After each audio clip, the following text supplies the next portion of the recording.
Hello, welcome to my channel, Cinematic Trivia and Fashion, where we are going to discuss the characters and the cinematic trivia behind the scenes of your favorite films. I also consider makeup to be part of the fashion of a character because you can tell a lot about a character's psychology and where they come from through the way that they apply their makeup in case of if it's a woman or a different style of character or futuristic characters. And you can definitely tell who this person is, especially now that there are so many characters that involve lots of heavy character processes. I mean, one of the most famous actors, Johnny Depp, he wears a lot of heavy makeup in most of his roles in the recent years because he wants to show you like that aspect that you focus less on how he looks like and you focus more on who the character is. And that's one of the reasons why he always tends to go into those heavy makeup roles where you don't really see him as a face, but you see the character that he has created. In a sense, makeup does bring out a side of the actor that is reminiscent to Greek theater because they wore masks. You never saw the actor behind the character. You only saw the mask of the character that the actor was performing through. So it's reminiscent of that. And there are many ways that the color of the makeup that an actor wears as a character shows the character's personality as well. But besides that, I also focus on the cinematic trivia behind the scenes with the actors and the director, the screenwriter. Sometimes an actor gets into a role and starts adding little things that the filmmaker didn't originally think of, but after the actor started collaborating with the director, they say, oh yes, this makes sense. So they started incorporating the actor's ideas for that specific character, and then you see how different the character was from the script originally envisioned into what it eventually became. There are a lot of rewrites during the filming of a script because the director starts to know the character more and the writer starts to know a character more because sometimes characters become more three-dimensional once an actor steps into the role. Now, in film, there are so many iconic scenes with so many iconic clothing, but I think in recent years, this iconic scene is what comes to mind for many of us, especially with Emma Stone and Ryan Gosling singing in this beautiful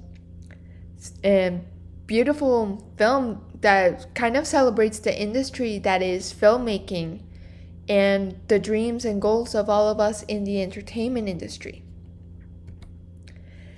So, fashion choices for each character represent subtle traits of their personality, and this is very true in the sense that there are these little details that, yes, most of the more detail-oriented audience members notice, but it's always kind of a cool puzzle piece to see and to investigate and to say, oh wow, I never really noticed how important a brooch, for instance, was to represent a character, or the way that a male character tied their tie made him more like a maverick or something. So it's all of these little puzzle pieces that tie together a character in a visual way.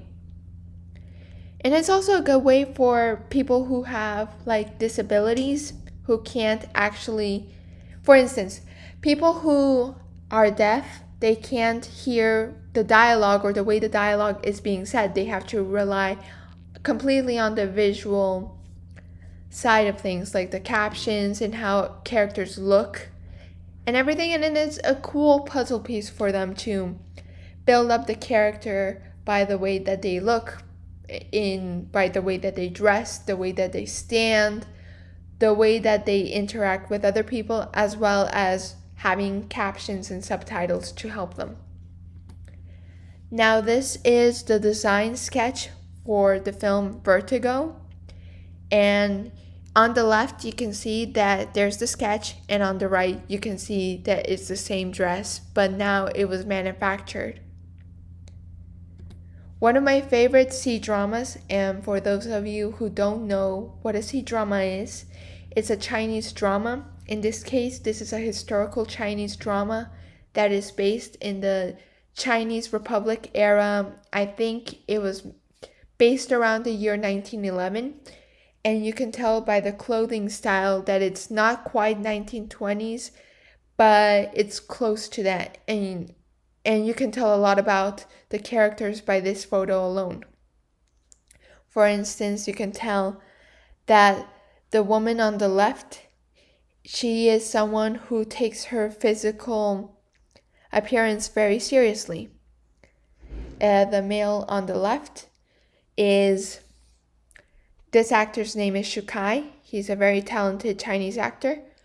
And you can see that he's more of a dandy in contrast to the male character on the far right.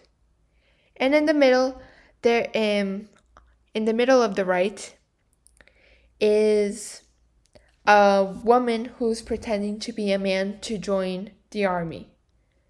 So, and you can see like there's a lot of masculine touches, a lot of masculine traits in her clothing, but there are little feminine touches in her blazer, which is shown by the leather on her coat. And that actress's name is Bei Lu, and she's wonderful too. So here are these two characters who are portrayed by Shu Kai and Bei Lu. And you can see that they are in a military academy. In fact, this C-drama is called Arsenal Military Academy, as you might notice on the left upper side of this slide. And you can see that lots of things give off their personality traits throughout with their costume, despite wearing similar cadet clothing. Now here is one of the most iconic actresses who have walked the planet in terms of both talent and fashion. This is the wonderful Audrey Hepburn, and she actually wears the same dress throughout the course of the entire film, and this film is, of course, Breakfast in Tiffany's. But the wonderful thing about this little black dress, and yes, this is where it started to become more popular after Coco Chanel introduced it to the world, is that Audrey Hepburn's character, Holly Golightly, accessorized the dress differently each time she went out with it. Like here she put on a hat, another time she put a shawl, and she kept accessorizing and making it very different. Now this character and actor, this character is a Greek soldier who is occupying Turkey in the 1919 Greek invasion of Turkey. And I was surprised to know about this because I never knew that Greece invaded Turkey after World War I until this Turkish drama, in which in the next slide you're going to see the name of it with the Turkish name, but the English name of it is called Wounded Love. And this actor portrays a character called Liam, and he is a Greek soldier. And the woman over here in the lower left side, her character's name is Hilal, and they have this type of Muslim and Greek Orthodox forbidden love story throughout the entire series. Over here, you can see that here's the name of it, the series, Vatamin Sensin. I'm sorry, I don't speak Turkish. Once again, this series is called Wounded Love in English, and you can check out the subtitles for it. One of the interesting things about it is that it shows the difference between the Greeks and the Turks in a visual way. Most of these actors are Turkish themselves, the ones who are portraying the Greeks. And the show's creator and the costume department did a phenomenal job of differentiating who is Greek and who is Turk. Because the era that this series takes place is 1919, 1920.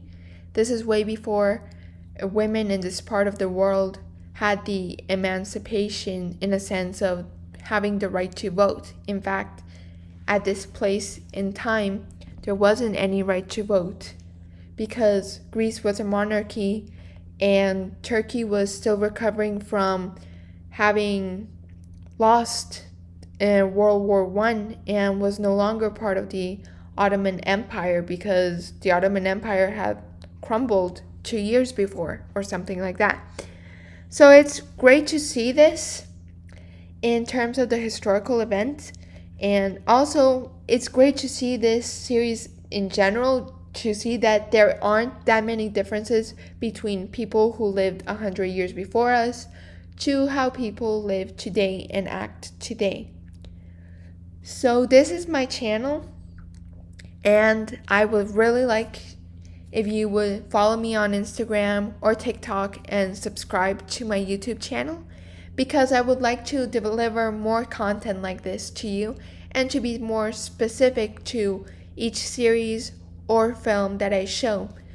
If you have any suggestions on the films or television shows from around the world that you recommend that I look at and have an analytical perspective on it, I would appreciate it if you put it on the comments below and I will look at it. And yeah, and definitely go for it. Contact me and let's have a conversation on why you prefer this character more and why you feel like, for instance, that the ruby slippers that Judy Garland wore in The Wizard of Oz were very iconic, or if you prefer the Wiz's version of the silver slippers that are actually accurate to the book of The Wizard of Oz. They were silver, they were not ruby red, because the only reason they became ruby red in the first place was because they wanted to show off Technicolor, and they couldn't do that very well with silver slippers. You could only do that with ruby red slippers.